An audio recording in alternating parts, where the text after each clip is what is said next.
public statement. We will not get into questions and answers. Okay, can I stand here? Is that okay? I prefer, that helps me. Okay. Okay, is that better? Yeah. All right, good evening everyone. My name is Lee Rush. I think you all know who I am, where I'm from. So I came tonight to speak in support of a counseling position at the middle schools. And my hope is that I live long enough to see a reinstatement of an FTE at each of the middle schools, that one full-time counselor added. That's what we used to have years ago, 2 FTEs, 2 F counselors at every middle school. And here's why. We know this, that the average age of use of alcohol, and now we're seeing a softening of the attitudes towards marijuana in the middle school grades. Most baby boomers who grew up during the 70s and 80s do not perceive marijuana the same way young people do. So here's what we know from the science, from the biology now of our brains, and the way that marijuana is produced hydroponically in places that are using more technology to get a stronger strain of the THC in the pod. That it's 4 to 5 times greater strength than it was in the 70s and 80s. So it's affecting the brain differently. And when we do our survey here in Pennridge, so I don't want to just come and share an opinion or anecdotal information. This is data coming from all of our middle schoolers and our high schoolers who take our survey. Imagine a doctor would come and say, listen, your LDL is elevated. Your bad cholesterol is going up. Your total cholesterol is going up. Your blood sugar is a little whacked out. And you're on the road to some serious problems if you don't correct your nutrition, diet, exercise, because you can't change your DNA. This information here is similar in that we measure the perception of harm. So we ask students this question: how harmful do you think it might be if someone regularly uses marijuana? Not much, a little bit, pretty much, or a whole lot. Basically, those are the 4 answers. And what we're seeing is what's called a softening of the perception of harm, which is an early distant warning sign for future use. This graph I'll pass out later, you can look at real quick. The senior class, 4 years ago, 72% of our seniors thought that kind of use was really serious and you probably should not do it. Pretty serious harm. Seniors, 72%. In 4 years, it's had a precipitous drop of down to 40%. 30% less seniors think it's harmful than it was 4 years ago. What I'm most concerned about is the green line. Because 8th graders, we hardly ever saw a decrease in the softening of their attitude about pot. And it's starting to go downhill. This portends a future use in the next year or two, and you can see it already in this graph of this current class, which is the class of 2018. Our current 8th graders are the class of 2018, so that use is going up. We know this through science. The kids who smoke pot have less retention of facts, they're going to remember less. There's actually an IQ test that can show longer-term use for chronic users. They lose IQ points. So all that said, that's not the only reason, but I think it's a very important reason. To have more people available, to young people, to speak about their issues and their beliefs and their behavior. And certainly know counselors do a whole lot more than that. But it's a toehold, and I fully support as both a taxpayer, resident, professional, former teacher, former counselor, to add the counseling staff. And I think we'll see some, hopefully, downward trends as we go forward with that kind of addition. Thank you very much, and thank you for having the discussion. I'll pass these out. Is that okay? Just leave them there. We'll get them passed out. All right. Thank you. Thank you. Anybody else want to speak? Okay, if not, we will proceed to the regular session. And I think Dr. Phillips, you're up to talk about the middle school guidance counselor position. Yes, I'm here to discuss the proposal from the administration to add a school counselor at the middle school level. As you know, the middle school program has been utilizing a 1 counselor model at each of our middle schools. The workload for the counselors have grown with the additional testing requirements as well as the growing need for mental health supports. Mr. Rush had discussed some of the needs in the area of marijuana, but as far as mental health supports goes, our guidance counselors also lead groups and individual sessions with students. I did hold a meeting with the 3 middle school principals to assess their concerns, and they expressed genuine concerns for more guidance support in their buildings in many areas. As far as what's going on right now, we have 1 guidance counselor for each building. The student populations at Central are 629 students, at North 622 students, and South 463 students. The responsibilities for the guidance counselor include handling all guidance duties, individual sessions, group sessions, handling parent calls, scheduling, career guidance. They also collect ISD data, 504 case management. They conduct student workshops and classes on emotional learning skills, are heavily involved in the PSSA Keystone testing. At that time of the week, when we are at least a week in that testing period, the guidance offices are virtually closed because the guidance counselors are so involved in the testing pieces. The counselors have voiced, or excuse me, the middle school principals have voiced concerns about the workload of the guidance counselors and the ability for them to adequately meet the needs of their students. The current ratio of guidance counselor to student at the middle school level in our district is 1 counselor to 571 students at the middle school level. After discussing several delivery models, the administration is proposing an additional guidance counselor at the middle school level. The cost would be approximately $84,000 salary and benefits for the business office. This is an approximation. The person will be scheduled on a rotating basis. It would allow for an additional 1/3 time guidance counselor in each building. Two full days out of the 6-day cycle, they would be shared. The person would have the same certification as the current counselors, be able to provide the same type of job, and it would add an additional help in areas such as 504 case management, functional behavioral assessment development for regular ed students, assistance during the PSSA Keystone testing time, tech school collaboration and career guidance, as well as monitoring some of the groups, as well as, for example, the 6th grade bullying unit. The growing concern of mental health needs across the three middle schools. This additional person can be an asset in working with that population as well. It would be the recommendation that the person selected have a background in the area of dealing with students and mental health needs.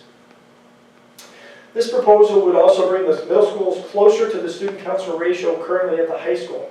High school guidance staff currently is 1 counselor to 285 students. This additional staff person would bring the student to counselor ratio at the middle schools from 1 counselor to 428 students. Any questions? Yeah, I have one.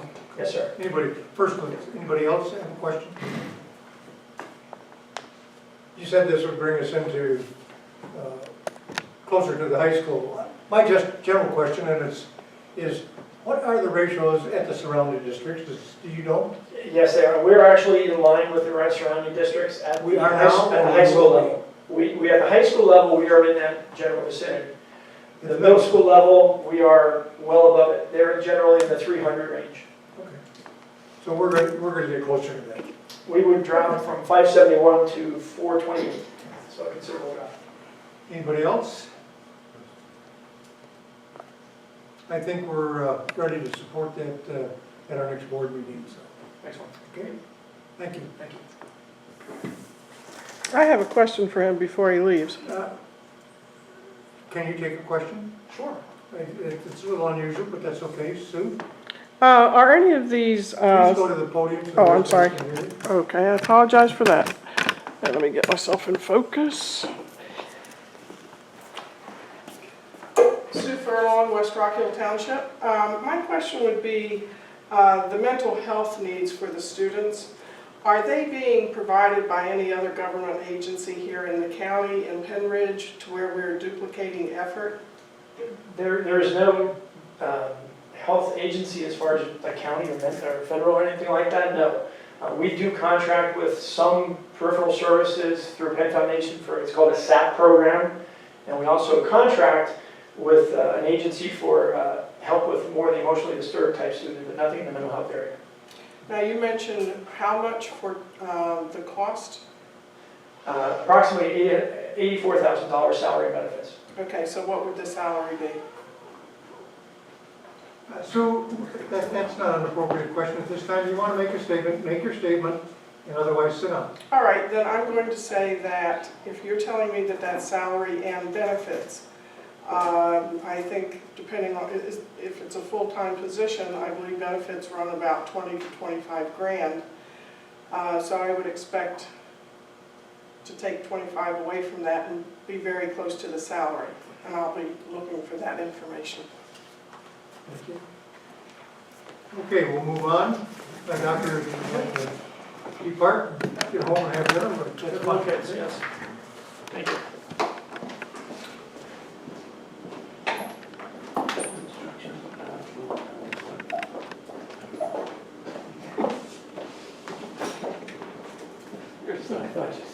Oh, I'm sorry. Okay, I think we can move on to the next item, which are 2 job descriptions. Ray? Yeah, there are 2 job descriptions, 2 new job descriptions. K-8 curriculum supervisor for humanities / language arts, and a K-8 curriculum supervisor for STEM, science, technology, engineering, and mathematics. And this is a result of a consolidation of the supervisory positions. You had a chance to review the job descriptions. Does anybody have any questions?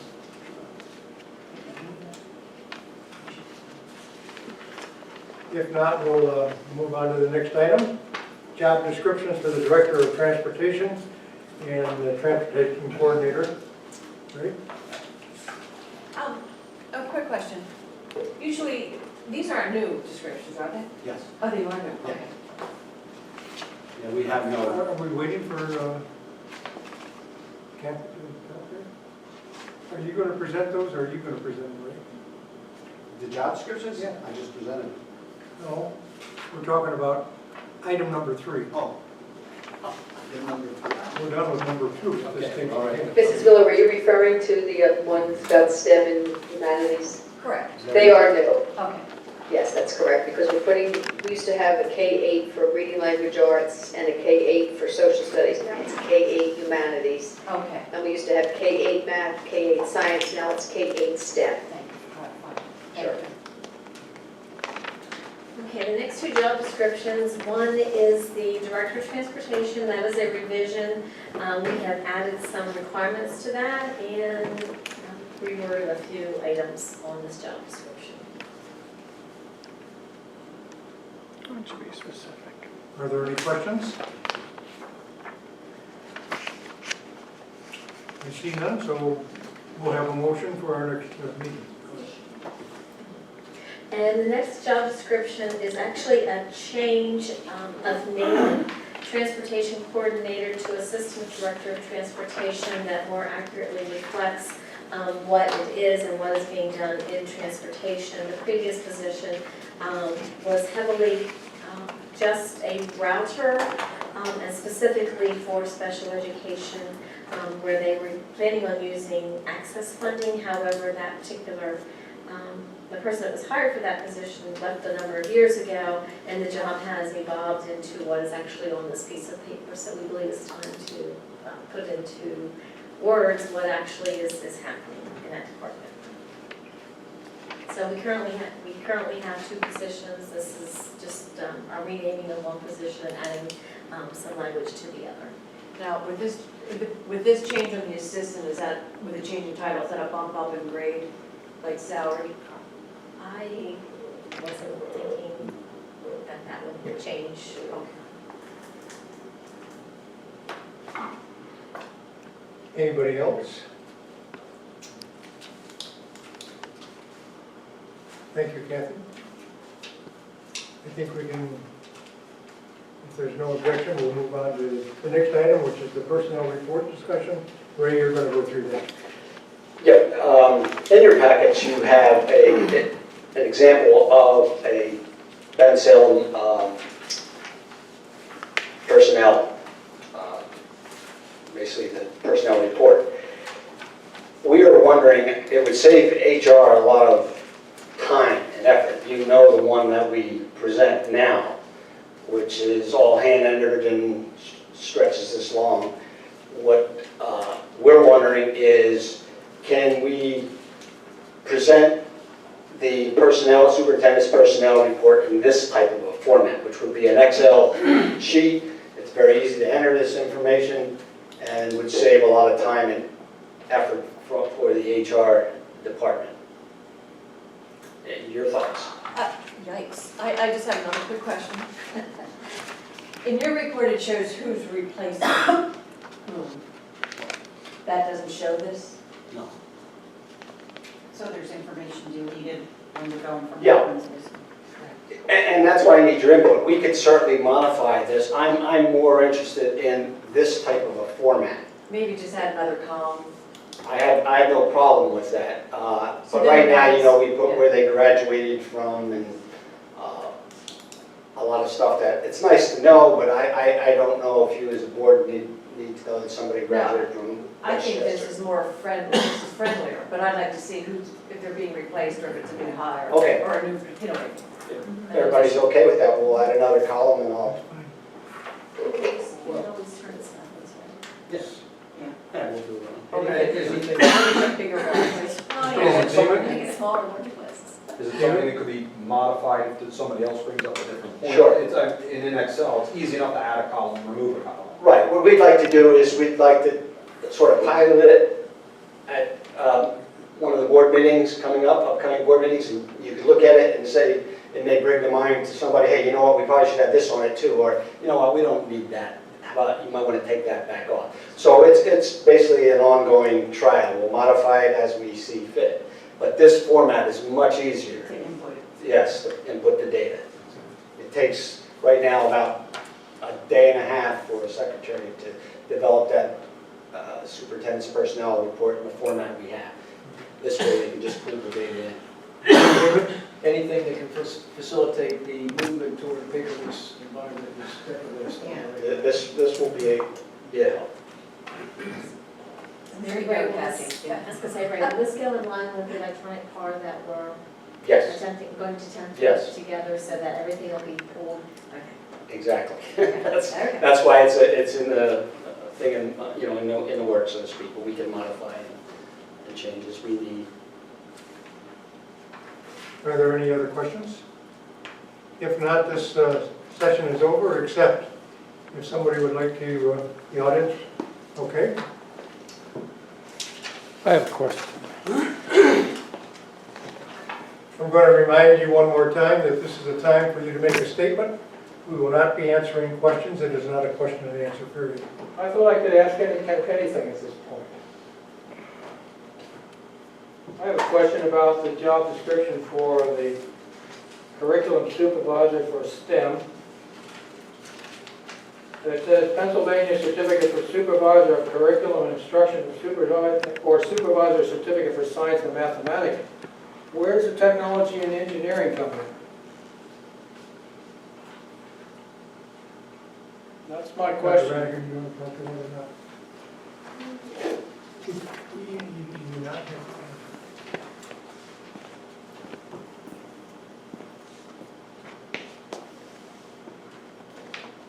I will check with Mr. Smith and Dr. Brevard, but basically, most people who are teaching in our buildings are either certified in science or certified in math. Typically, when we hire teachers, they're not an engineering degree necessarily or a technology degree. But I will have them get back to you. Thank you.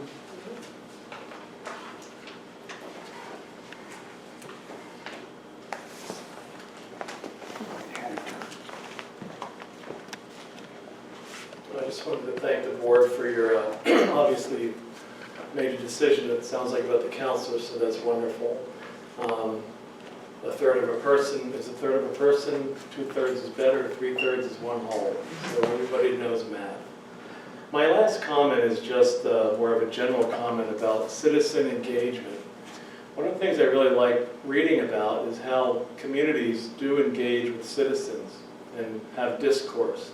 And I've been to enough board meetings in my life to know protocols and know a time and a place for dialogue and all that, I get it. And I also like that we did a summit, I think it was about a year ago or so, time is going pretty quick.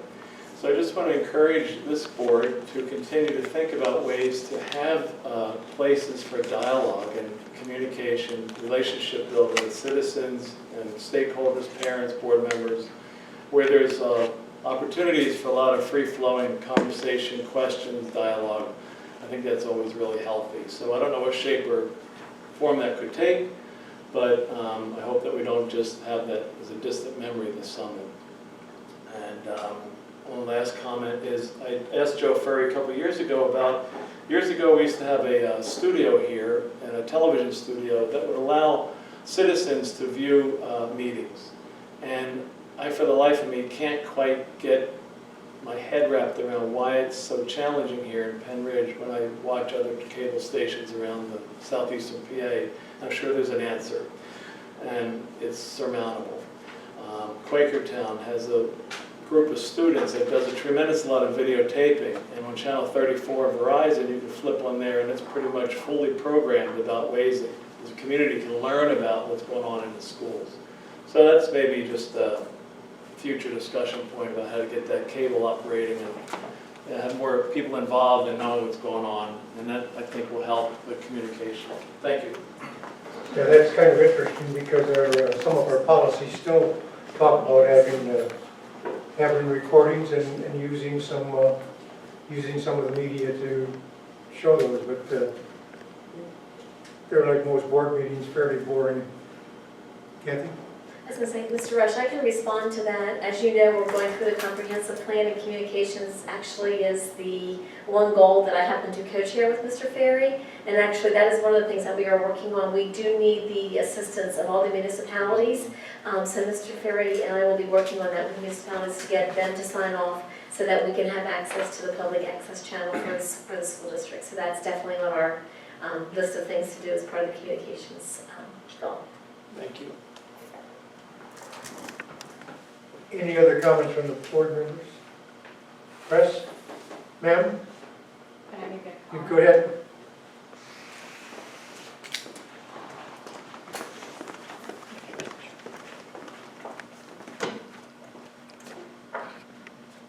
Hi, I'm Laura Sulahian, East Rockville Township. I'm really here for my daughter because she couldn't be here tonight. She's just picking her courses. She's going to be a senior, and she asked me to come in and just mention that I think it's great that you want to have another guidance counselor, I think you were mentioning, at the schools. And I'm torn as a parent because I know there are kids that need help. And but she has, and a lot of her friends have noticed that they've been trying to get AP courses, and they seem to be having a little bit of difficulty. There seems to be not enough sections, or she's been hearing from kids that there's going to be a lot of kids in the sections. She herself had a problem, and the guidance counselors have been very good about rearranging classes, but there was a possibility that she was not going to be able to get some of the AP classes, or at least one, because it wouldn't work out with her schedule. And as a parent, that concerns me, because this is my child's future. And you know, she was forced to take a class that is fine, it's a music class, but it wasn't what she wanted. Luckily, she was able to get all her AP classes in, but I noticed when I read the U.S. News and World Report that Pennridge, although it was high ranking, one of the categories I believe was how many kids take AP classes, and it seemed to me that the percentage was low, and I don't know why that is, but I thought maybe this could be a contributing factor. It could just be that not as many kids want to take the AP classes, but I just, you know, she wanted me to come in and mention that, you know, if anything can be done, I know there were teachers that retired, but perhaps this is something that needs to be looked at in the future. Thank you. We see no press here, so this open session is finished. We're going to take a 5-minute break and go into an executive session.